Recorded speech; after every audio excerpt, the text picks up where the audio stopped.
Automotive Council, we've got two big objectives. One is to increase employment in the supply chain, and two is to increase the level of sourcing that we have in our supply chain for the UK manufacturers. So having a strong, competitive domestic supply chain is vital for our OEMs, but it's also a huge opportunity to export from the UK. For every job that's created in an OEM, that creates 4 further jobs down the supply chain. We had to find ways of speeding up our suppliers' level of investment, and the LTASC scheme was perfect for this.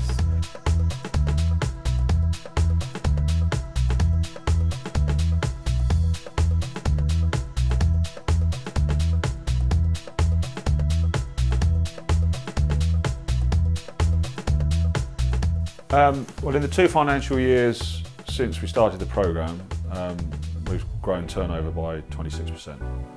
We've created 50 new jobs as the programme has proceeded and safeguarded a roughly similar number.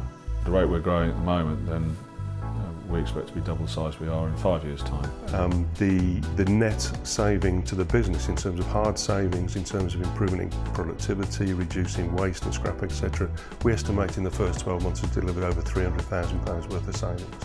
So we're now in a position to quote for new business, which we couldn't quote for before. So what the LTASC grant did was allowed us to upskill all our people, and it's our foundation block for our continuous improvement moving on. Everybody owns their own cells. They come to you with ideas for improvement. So yeah, the culture's changed a lot. The factory itself, in that period of time, the turnover's increased by 50% and the number of employees is increased by about 30 new employees. So it's definitely something that differentiates us for the future in terms of competitiveness in the European market. And it's more what you can do with it in the future, apply to other projects. You wouldn't recognise the company now compared to where it was 2.5 years ago.